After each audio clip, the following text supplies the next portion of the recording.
In this video, we are going to discuss the equivalent circuit and types of DC machine. The equivalent circuit of a DC machine is like this. This DC source represents EMF induced in the armature winding. It is also called the generated voltage or the armature voltage. This represents the armature resistance, that is, the resistance of armature winding. This represents the voltage drop across the brush contact, that is, these carbon brushes. This is the armature current, the current that comes out of the armature, and this is the terminal voltage. So this is the equivalent circuit of a DC generator. When DC machine works as a generator, due to generator action, EMF is induced in the armature winding. That EMF is represented by this DC source. This armature winding has certain resistance and it is represented by this resistor. When armature current, flows from the machine to the outer terminal through these carbon brushes, there is certain amount of voltage drop across the carbon brushes. So this DC source represents that voltage drop. If we apply KVL, the equation comes out to be V is equal to E minus IaRa minus VB. So EMF induced in the armature winding is the E. Some part of it is dropped across the armature resistance, some part of it is dropped across the carbon brushes. Another representation of DC generator is like this. This circular portion represents the rotor and this part represents the carbon brush. Together, this represents the armature of a DC machine. This is armature current and this is terminal voltage. This is the polarity of generated EMF. Since the armature current is leaving the positive terminal, this means this is the representation of DC generator. Most of the times we neglect the voltage across the carbon brushes because of its low magnitude.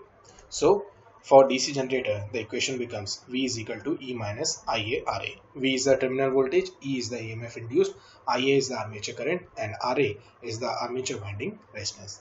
Similarly, we can have equivalent circuit for a DC motor. For DC motor, the direction of armature current is like this. Why? Because a DC motor is supplied by a DC source, so the current flows from the external circuit to the armature winding. So armature current is now entering the positive terminal of this machine. So this is now a DC motor. So how can we identify whether this is a DC generator or DC machine? If the current leaves the positive terminal, then it is a DC generator. If the current enters the positive terminal, so it is a DC motor. Another representation of DC motor is like this. This is now called the back EMF.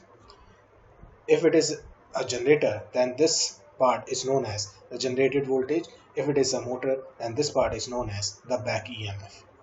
This is the armature winding resistance and this is the drop across the carbon brushes. So the direction or polarity of this voltage is different than in the case of generator because it represents voltage drop across the carbon brush. So it depends upon the direction of armature current. So it is a drop, it must be like this for armature current if it is a DC motor, and it must be like this if it is a DC generator. Next, if we apply KVL in case of DC motor, the equation becomes V is equal to E plus IaRa plus VB.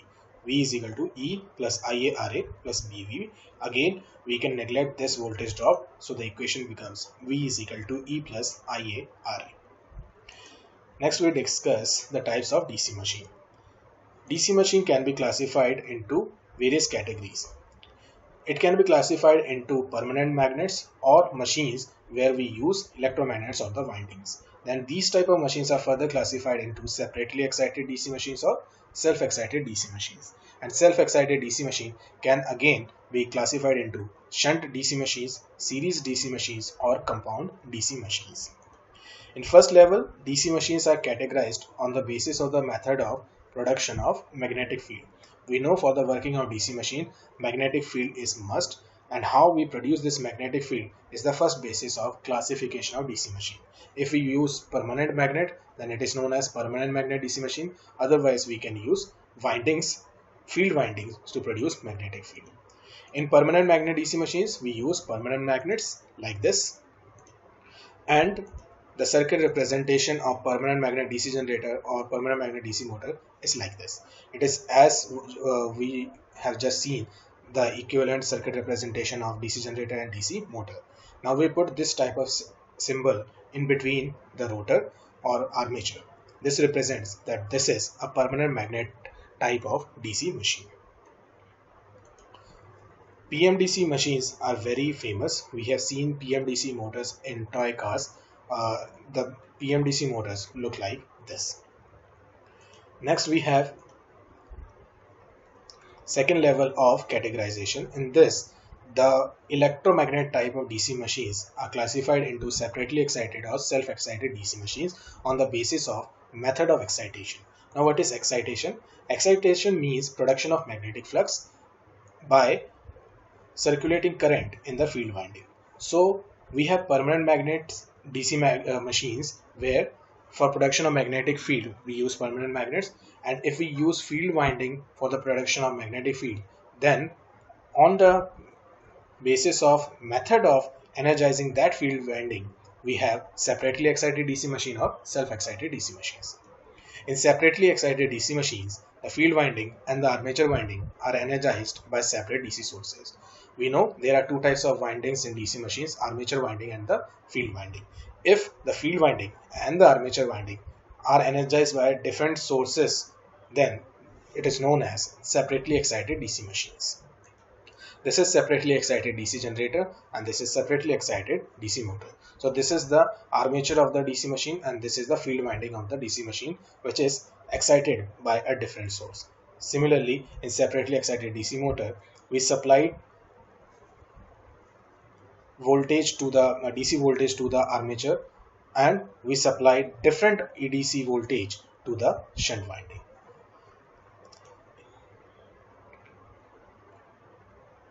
Next, we have self-excited type of DC machines. In this, the field winding and the armature winding are energized by same DC source. Remember, in separately excited DC machines, the field winding is energized by different source. Field winding is energized by different source. Here we are supplying DC supply to the armature as well as to the field winding, but both the sources are different. In case of self-excited DC machines, the source will be same, right? And that self-excited DC machine can be further classified into different categories on the basis of method of connection of field winding in the armature. How we connect the field winding to the armature is now the basis of classification of self-excited DC machines. And what are self-excited DC machines? The machines in which the field winding and the armature winding are energized by the same DC source. In shunt type of DC machines, the field winding is kept in parallel to the armature. This is also known as shunt wound DC machine. So self-excited machines in which armature winding and field winding are energized by same source, and part of it is shunt type of DC machine in which the field winding is in parallel to the armature winding. So this is shunt wound DC generator and this is shunt wound DC motor. We can see the field winding and the armature is supplied by the same source. The field winding and the armature is supplied by the same source, and the field winding is in parallel to the armature. The field winding is parallel to the armature. This is generator. Here it generates a DC current IA, the armature current, and it is split into two parts, shunt current and current I. The shunt current goes through the shunt field winding. In this case, DC motor is supplied by an external DC supply. The current that flows into the DC machine is I. It is divided into two parts, shunt current and armature current. The shunt current flows through the shunt field winding for necessary production of magnetic field. Since the shunt winding is in parallel to the armature, so it receives full voltage. The voltage across the shunt winding is V. The voltage across the shunt winding is V. Since this voltage is very large and the current that flows through this winding is very small, ISH, the current that is flowing to the shunt winding, is very small. So we have to produce magnetic field which is strong enough, and the current through the winding is small, so we make large number of turns in this winding. Since the current is again very small in strength, then this shunt winding can be made up of thin wires. Okay, so in shunt type of DC machine, the field winding is made up of large number of turns so as to produce strong magnetic field because the current that is flowing through it is small. And the current flowing through it is small, therefore we can make it out of thin wires. Next we have series type of DC machines in which the field winding is in series to the armature. It is also called the series wound DC machines. So this is the series wound DC generator and this is the series wound DC motor. In this, the field winding is in series with the armature. The field winding is in series with the armature. In series machine, the armature current or the current that flows through the series winding is equal to the current I that flows out of the terminal for generator. And for motor, the current that flows into the DC machine from external source is equal to the armature current and in turn equal to the current flowing through the series field winding. Now the shunt this is series winding.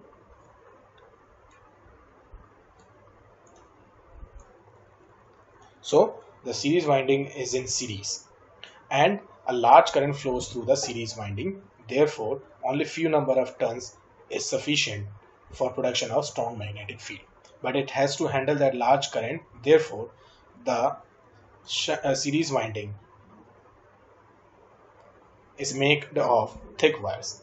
Okay, so in series type of machines, the series field winding is made up of thick wires because the current flowing through it is very large. Since the current is large, strong magnetic field can be produced by a few number of turns only. Next we have compound machines. In compound DC machines we have two field windings. One is kept in series with the armature, so called the series winding. Another is in parallel to the armature, so called the shunt winding.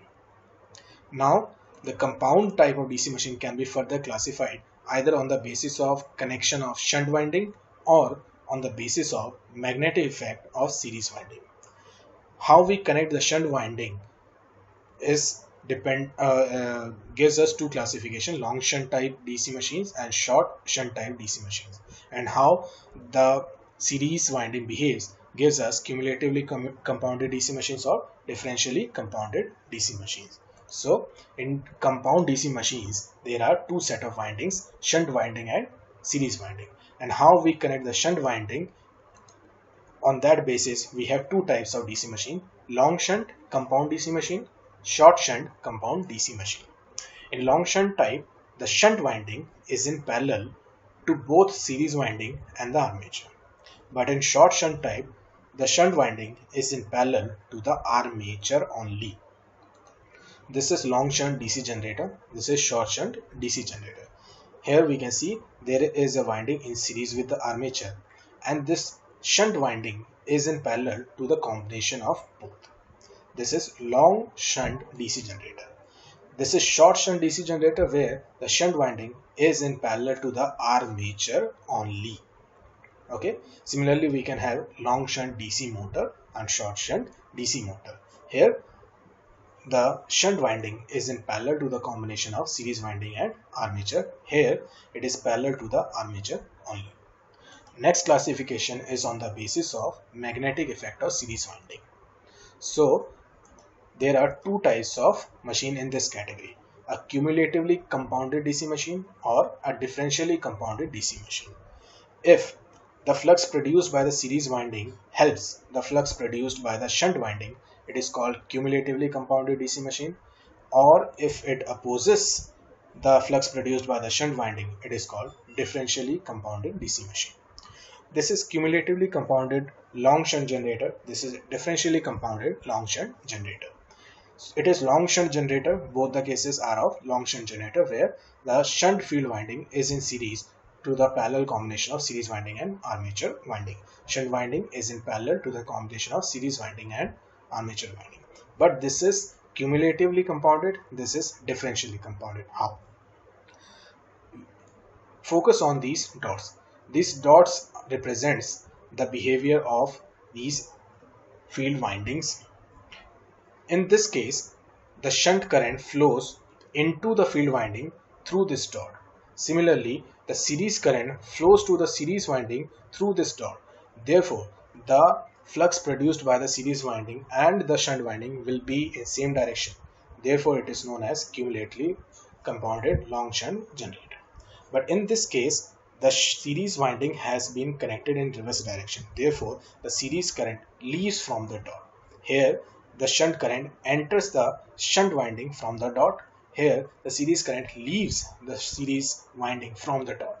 Therefore, in this case, the magnetic flux produced by the series winding will be in direct opposition to the magnetic flux generated by this shunt winding. Therefore, series winding will try to oppose the shunt winding. Therefore, it is known as differentially compounded long shunt generator. Also, we can have cumulatively compounded motor and differentially compounded motor. In cumulatively compounded motor, the series flux must help the shunt flux. For that, the current must go into the dots. So here we have connection of the series winding like this. The current, series winding current enters the series winding through this dot. Again, the shunt winding current enters the shunt winding through this dot. Therefore, the fluxes will be in same direction. In this case, the current leaves from this dot, therefore the flux generated by series winding will be in opposition to the shunt winding. So this is cumulatively compounded, this is differentially compounded. The direction of dot decides how the machine behaves. So to summarize, DC machines can be categorized into permanent magnet DC motor, where the magnetic field is produced by permanent magnets. If magnetic field is produced by electromagnets, then it can be further classified into separately excited or self-excited DC machines on the basis of how the field winding and armature winding are energized. If field winding is energized separately, then it is known as separately excited DC machine. If field winding and armature winding are excited by same DC source, then it is known as self-excited DC machine. Now, on the basis of how field winding is connected to the armature, self-excited DC machine can be further classified into shunt, series or compound type of DC machine. In shunt DC machines, the field winding is in parallel to the armature.